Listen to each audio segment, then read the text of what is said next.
including an extraordinary team of American diplomats who have worked nonstop for months to get this done. Secretary Blinken led the effort. Secretary Jake Sullivan, National Security Advisor Jake Sullivan, Bill Burns, John Feiner, Brett McGurk, Amos Hochstein, and the Vice President worked relentlessly as we work to deliver this deal.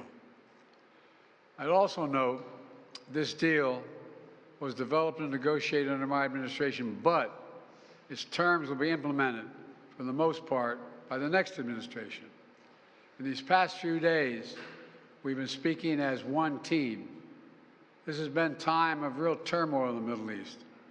But as I prepare to leave office, our friends are strong, our enemies are weak, and there's a genuine opportunities for a new future. In Lebanon, there's an opportunity for a future, free from the grip of Hezbollah. In Syria, a future free from the tyranny of Assad. And for the Palestinian people, a credible pathway to a state of their own. And for the region, a future of normalization, integration of Israel and all its Arab neighbors, including Saudi Arabia. At the G20 in Delhi in September 23, I rallied key countries behind a vision of an economic corridor from India across the Middle East to Europe. That vision can now become a reality.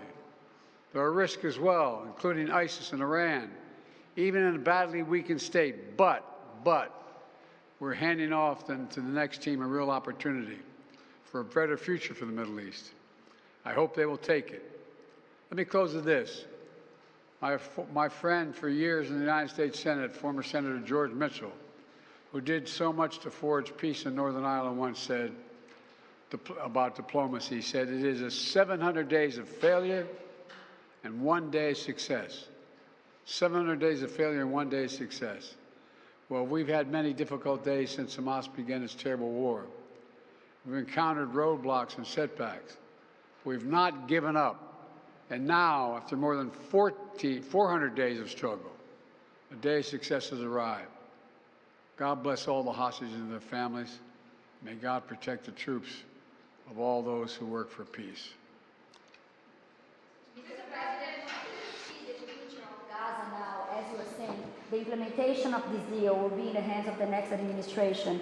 And basically, they will shape the future of Gaza. So how do you see this future? And also, how much credit do you give to the Trump team for this deal? Trump is already taking credit for it. Well, you know, this is the exact framework of the deal I proposed back in May. Exact. And we got the world to endorse it.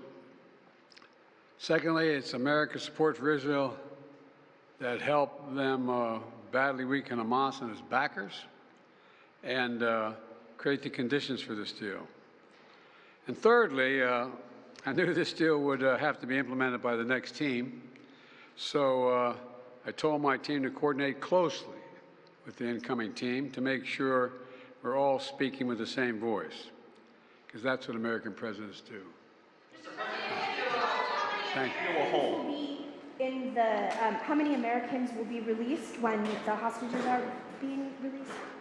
All the exact detail of how many people are being held, how many bodies will be returned and less, will all be forthcoming. All of it, all of it. Thank you. Mr. President, what's your level of confidence that this deal will hold? I'm confident. Thank you. Folks, credit for this, Mr. President, you or Trump? Is that a joke? Oh, thank you.